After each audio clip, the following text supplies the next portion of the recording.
We'll have some more interaction here in a moment, but let's go ahead and talk about where the AP scores are. So I wanted to put things in context here. So this is the range of scores, 5 through 1. And you see the dark gray line between the 2 and the 3. That's what we often assume is the pass line. All right, passing is, it depends on where we are, I know, but most of us are familiar with this idea. I've gone ahead and down here in the bottom right-hand corner, signaled that 10% is about 33,000 students. Claire made me think about this earlier when we were talking about it. So I made this last minute change. This is a reminder. So when you see these minor, well, you're like, oh, it's 1%. That's 3,000 kids. That's 3,000 sons and daughters. All right, remember that. So we compare the 2019 to the 2021 because, you know, the 2020, it was what it was. But we look at that and we see how things went. Things were not looking good. Yes, we know we're coming out of the pandemic. Lots of things can be said. Lots of papers will continue to be written about these sorts of things. But this followed a trend from 2017, 2018. Things were not looking good. Well, then last summer, this happened. Right. And I had the fortune of being in Virginia with Trevor Packer himself when he announced this, and we just happened to be in the same place. I was doing an APSI and he came to visit and he showed me all these numbers and I'm like, what in the world happened? And he said, oh, we had a standard setting. It's like, awesome, awesome. And Claire was part of that standard setting, but you can see how these numbers changed. And we're going to talk about how that happened and why that happened. We'll come back to these numbers after we do that. So how did this happen? All right, so there was reason to suspect something. And Claire's going to, feel free to jump in, Claire, because I know they gave you this narrative when you were doing it too. Students who had passed the exam were doing better at college literature than their AP Lit score suggested they should. So the College Board does longitudinal studies where they follow kids from high school into college. They follow certain kids, they identify them, you know, they want to see how does AP matter over time. And they realize that a lot of these kids who were getting 3s in AP Lit were getting A's in that Lit course. You know, when a 3 shouldn't be an A 3 should be a B, maybe a C. All right. And then the next thing that was noticed was that students who weren't passing the exam, quote unquote passing, were doing pretty well in those college lit courses. When they went on to college and they took that course, they were still doing pretty well in it. So something was up. Go ahead, Claire. I was going to say, I think too that they weren't even just doing better in the second course. I think they were also outperforming the non-AP peers by like a whole letter grade in the second course, not even just the first one. So that was kind of cool to see. Yeah. Thanks for adding that. And I'll say that those of you who are stats nerds, maybe like me, may say, well, but kids are self-selecting. How do they do it? They align ACT and SAT scores. So they look at kids who had similar ACT or SAT scores to AP kids, but didn't take AP. Now we know that's an imperfect science, but that's kind of how they look at it. All right.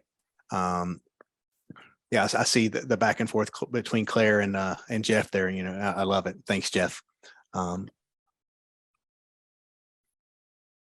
So a standard setting was necessary. Okay, nerd alert. All right, I have a background in psychometrics too, so I don't want to get too in the weeds with you here, but I'm not going to read all of this to you, but a standard setting is a very particular process of establishing cut scores. And we're defining a minimum performance. Minimum performance. And that's really important to think about. So when you say, oh, well, this describes what a kid who gets an A is, that's the minimum to get an A. That's when we're thinking about a rubric, we should be looking at the top end of the rubric and saying that's describing the minimum to get that top score, though there may be things much better than that. For AP courses, the minimum performance must align with college course achievement expectations. So we saw, or College Board saw, hey, there's a lot of kids who are doing really well in this course, but they're not scoring as high on the AP test. Something's not aligned right. So we got to fix this. We got to figure this out. All right, Claire, it's all you. So the most important thing, I think, to understand what happened at the standard setting is, one thing is to think about the ALDs, the achievement level descriptions. And just like Brandon just said, these are descriptions of the minimum skills that a student needs to earn that score of a 2, a 3, a 4, and a 5. And so I've made some that are kind of playful and fun to kind of help you conceptualize this topic. So yeah, the minimum that we need. So let's imagine many of you maybe have teens or tweens at your house, or maybe we all at one point were teens and tweens. So if we're thinking about an AP class called AP Household Chores, and we're going to start with assuming that there's a level of proficiency. So let's think about what a borderline 4 might look like. And this borderline concept is also incredibly important. And I had to constantly recenter myself on the idea that I'm not looking for the average 4. I'm not looking for the high 4, the middle of the road 4. I'm looking for the barely 4, like just right over the edge, because those are the students we needed to find to create the cut scores. So a borderline 4 student, they might make their bed neatly and tuck their sheets in on the edges. Wouldn't that be so nice? An A-, B+. They would rinse their dishes and put them in the dishwasher, maybe even start it sometimes. Wouldn't that be cool? And they almost always throw away their trash. Like sometimes there's like a little snack wrapper laying around, but most of the time they're getting it in the trash. But okay? We're really creating some anxiety here. We've got people saying they just failed AP Household Chores. Come on now. You guys all have value and worth, and the cleanliness of your home is not linked to your inherent value. And I don't want you to take anything away from this. That's wrong. Okay. You guys are good. You're doing great. That's great. That's great. We'll move on.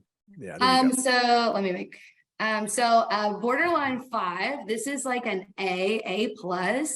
And so this student might make their bed neatly and pull their sheets up. They'll tuck in the edges. And every once in a while, there's a decorative throw pillow. Isn't that nice? It's not just laying on the floor. They rinse the dishes, they start the dishwasher, and maybe even sometimes when they notice it's done, they unload it. Isn't that incredible? We can dream, right? We can dream. And then they would throw away their own trash, and then maybe even sometimes the trash of others. And then we're thinking about the 3. Did what we wanted them to do for the most part. They met the bare minimum expectation. They tossed the sheets back up on the bed. They would at least rinse the grimy dish and put it in the dishwasher. And most of the time their trash makes it, most of it in general. And then we have the borderline 2 student. Got one more click there. Sorry, went too far. No worries. And so this is a student who doesn't meet the minimum expectation of AP Household Chores. They just throw the blankets on the bed at best. They don't rinse their dishes, and there's trash all over the floor, trash in their room. Every once in a while, they might, say one thing that's right. We have essays that do that where you're like, ooh, this was okay, but the rest of this is trash laying on the floor. And so I thought that this would be helpful. So College Board presented us with these ALDs, and they asked us to really study them and think about what do these students look like? What skills do these students have? Here are some general characteristics of the borderline student. And I think what's worth pointing out here is we've underlined some things that really create distinctions between these levels. And we also have them in the rows, and somebody pointed out, hey, the trash is row C. That's right. We kind of think about the rows being aligned across because they should all relate to one another. If you have ever taken a comp course or a course on assessment, you've had to write rubrics, you've done something similar. This is similar to a rubric. but it's not the same thing because this is describing the minimum performance to get there. So yeah, they may do something more than that, but it doesn't matter. They've gotten to the 5. And they had to check all the boxes. So if they did 2 or 3 things and maybe they did one thing in the 4, but not something in the 3, then they couldn't progress past that. So they had to check them all. Yeah. Laura has a great question. She says, do we expect further fine tuning or adjustments to the achievement levels beyond adjusting for the yearly variations in tests?